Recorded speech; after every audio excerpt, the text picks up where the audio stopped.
আচ্ছা, আপনার নামে আমরা যতদূর জানি যে বিগত আওয়ামী লীগের সময়ে আপনার নামে আমরা দেখেছি যে 281টা বা তার অধিক মামলা হয়েছে, আপনাকে গ্রেফতার করা হয়েছে 7 বার এবং 2 বার খুব সম্ভবত আপনাকে গুমও করা হয়েছিল। এই জায়গাটা থেকে একটু আসতে চাই, সূত্রপাতটা ঠিক কিভাবে হয়েছিল?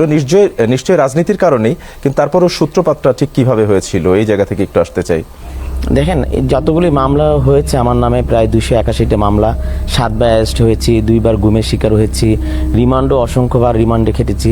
তো এই সবগুলি মামলা কিন্তু রাজনীতি করার কারণেই। প্রায় আমি যখন শাল থানা যুবদলের সভাপতি ছিলাম তখন থেকে কিন্তু মামলার সূত্রপাতগুলি হয় এবং গত কত সালে? এটা 2012 সাল থেকে শুরু হয়েছে মামলাগুলি। এবং আমি কিন্তু যখন মামলাগুলি খেয়েছি তখন কিন্তু কোনো দায়িত্বে ছিলাম না, আমি দায়িত্ব পেয়েছি 2017-তে। দীর্ঘদিন এই দলের আন্দোলন সংগ্রামে প্রত্যক্ষ এবং পরোক্ষভাবে জড়িত। আমি 96 সালে অসহযোগ আন্দোলন ছিল, তখন কিন্তু আমি মিরপুর কলেজের ফার্স্ট ইয়ারে পড়তাম।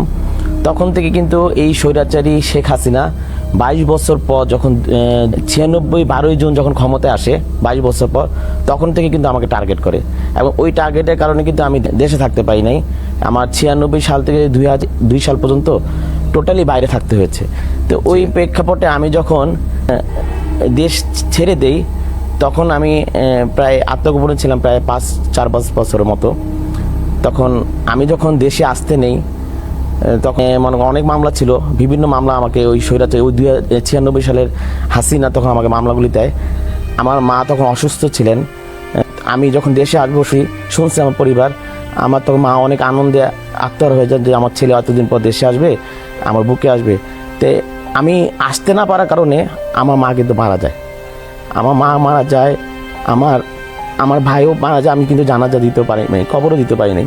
এই রাজনীতি করার কারণে কিন্তু আমার মাটা মারা গেছে এবং ওনাকে লাস্টবার দেখারও কিন্তু সুযোগ আমার হয়নি।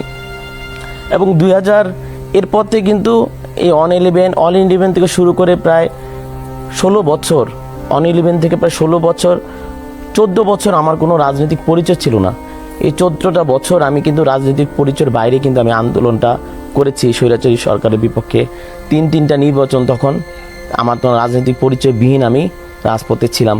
আমি প্রথম রাজনৈতিক পরিচয় পাই 1993 সালে, সাংগঠনিক ছাত্রদের সাংগঠনিক সম্পাদক ছিলাম ওয়ার্ডের। এরপরে রাজনৈতিক পরিচয় পাই 2017 সাল। এই দীর্ঘ এত বছর রাজনৈতিক পরিচয়বিহীন থেকে আমি আন্দোলন সংগ্রাম করেছি স্বৈরাচারের বিপক্ষে।